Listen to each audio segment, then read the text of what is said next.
Hello student. आज हम ईईडीएम के नए यूनिट को कवर करेंगे जो कि है रेडियो एक्टिव पोल्यूशन, जिसे हम रेडियोधर्मी प्रदूषण भी कहते हैं। तो ये जानते हैं कि रेडियो एक्टिव पोल्यूशन आखिर होता क्या है।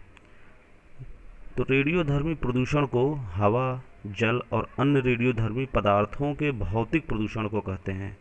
इसका मतलब ये है कि रेडियोधर्मी पदार्थ यानी रेडियो एक्टिव एलिमेंट से जो भी फिजिकल चेंजेस आते हैं हमारे हवा, जल और मिट्टी में, या कहें कि इनके कारण, रेडियोधर्मी पदार्थों के कारण जो भी पोल्यूशन हमारे हवा, पानी और मिट्टी में होते हैं उन्हें हम रेडियोधर्मी प्रदूषण कहते हैं। और देखते हैं, रेडियोधर्मी पदार्थ वो पदार्थ होते हैं जो प्रोटॉन, गामा किरणें और इलेक्ट्रॉन को निकालते हैं, जो कि प्रोड्यूस करते हैं। उन्हें हम रेडियो एक्टिव एलिमेंट कहते हैं और इन एलिमेंटों को हम बीटा कण भी कहते हैं। अब देखिए, कुछ रेडियो एक्टिव एलिमेंट होते हैं जैसे कि radium, uranium, thorium, radon, carbon. ये कुछ रेडियोधर्मी तत्व हैं। अच्छा, इन तत्वों से निकलने वाला प्रदूषण या बनने वाला प्रदूषण हमारे जीवन के लिए बहुत खतरनाक होता है और ये अन्य प्रदूषणों के मुकाबले बहुत कम ज़्यादा खतरनाक होते हैं। इसका मतलब ये है कि जैसे हमारे वो जल प्रदूषण है, वो वायु प्रदूषण है, और वो जल एयर पोल्यूशन है, सॉइल पोल्यूशन है, ये कम खतरनाक होते हैं हमारे लिए। परंतु ये जो रेडियो एक्टिव पोल्यूशन होते हैं, रेडियोधर्मी प्रदूषण होते हैं, ये हमारे जीवन के लिए बहुत ज़्यादा खतरनाक होते हैं। ये रेडियोधर्मी जो एलिमेंट होते हैं ये गैस और कणों के रूप में बाहर निकलते हैं, जो कि हवा और जो हवा में मिल जाते हैं। गैसें होती हैं, हवा में मिल गई, हवा को दूषित कर दिया, हवा को पोल्यूटेंट कर दिया। और जो कण होते हैं, जब बारिश होती है तो बारिश के द्वारा ये कण हमारी मिट्टी में जाकर मिल जाते हैं, जिससे कि हमारे ग्राउंड लेवल में चले जाते हैं, जो कि बाद में मनुष्यों के लिए, उनके शरीर के लिए बहुत ज़्यादा खतरनाक होते हैं। जैसे कि आयोडीन में अगर मिक्स हो गया तो आयोडीन हमारे वाइट ब्लड सेल्स को बनाता है, जिससे ये प्रभावित होते हैं और इससे गांठें बनती हैं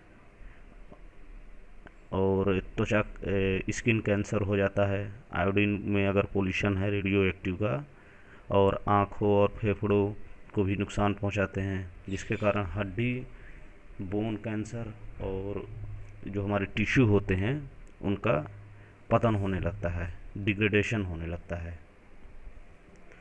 आइए अब देखते हैं कि classification of radioactive radiance, रेडियो धर्मी रेडियंस के वर्गीकरण क्या है। इसमें 5 प्रकार के वर्गीकरण हैं मुख्यतः। पहला है अल्फ़ा रे। देखते हैं अल्फ़ा रे आखिर है क्या। अल्फ़ा किरणें ये पॉजिटिव इनकी करेक्टरिस्टिक होती है, पॉजिटिव विशेषताएं होती हैं इनकी।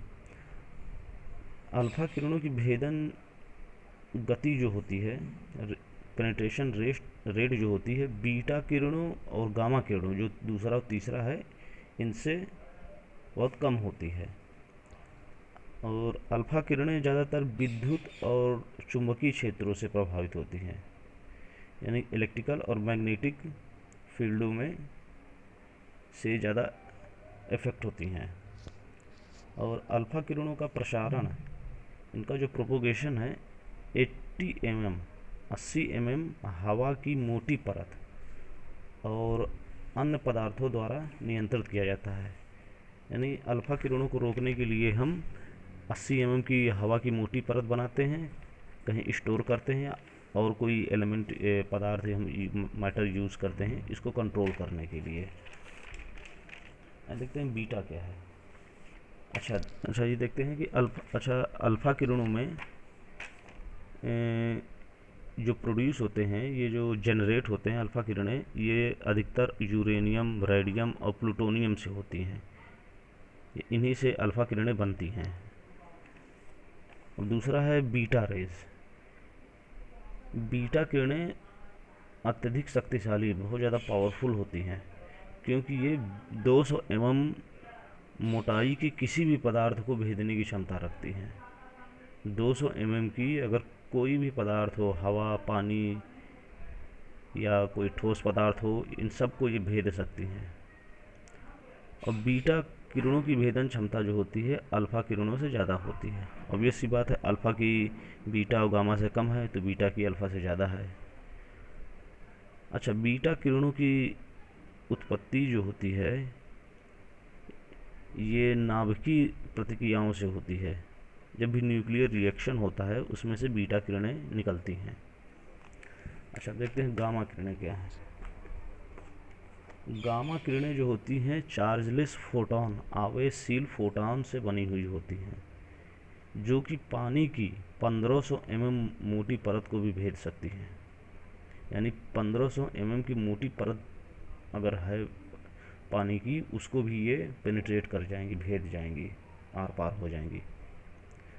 गामा किरणें जो होती हैं ये न्यूक्लियर रिएक्शन, नाभिकीय प्रतिक्रियाएं और इंडस्ट्रियल वेस्ट से, औद्योगिक कचरे से उत्पन्न होती हैं, और इनकी भेदन क्षमता अल्फ़ा और बीटा से ज़्यादा होती है। देखते हैं एक्सरे। एक्सरे किरणें और गामा किरणें आपस में काफ़ी ज़्यादा सिमिलर होती हैं, क्योंकि इनकी भेदने की क्षमता आसपास ही होती है। और जो कॉस्मिक रे है, फिफ्थ जो लास्ट है, कॉस्मिक किरणें, ये किरणें बहुत ज़्यादा शक्तिशाली होती हैं, और ये हमारे सौरमंडल, सोलर सिस्टम के बाहर उत्पन्न होती हैं। ये बाहर ही जनरेट होती हैं, ये अपने सौरमंडल के अंदर नहीं बनती कॉस्मिक रे, या किसी इक्विपमेंट से ये नहीं बनाई जा सकती। सबसे कम कॉस्मिक ऊर्जा साधारण तारे, जैसे सूर्य एक साधारण तारा ही है, इससे बड़े बड़े भी तारे हैं। तो सूर्य से हमें 1.5 इलेक्ट्रॉन वोल्टेज, इतनी क्या कहते हैं, इससे ऊर्जा लगभग उत्पन्न होती है। और सबसे ज़्यादा कॉस्मिक किरणों की ऊर्जा जो होती है 10⁻16 इलेक्ट्रॉन वोल्ट होती है। और कॉस्मिक किरणों की जो तीव्रता होती है, इंटेंसिटी, ये स्थान के, किसी भी स्थान के अक्षांश और ऊंचाई यानी लैटिट्यूड और एल्टीट्यूड पर डिपेंड करती है। जो भी कॉस्मिक किरणों की जो इंटेंसिटी होती है वो लैटिट्यूड और एल्टीट्यूड पर निर्भर करती है किसी भी स्थान के, और ध्रुवों पर सबसे ज़्यादा अधिक होती है। जो भी पोल्स होते हैं हमारे धरती के, उन पे सबसे ज़्यादा अधिक होती है इनकी इंटेंसिटी, तीव्रता, और भूमध्य रेखा पर बहुत ज़्यादा, सबसे कम होती है। बहुत ज़्यादा नहीं कह सकते, सबसे कम होती है कॉस्मिक किरणों की तीव्रता।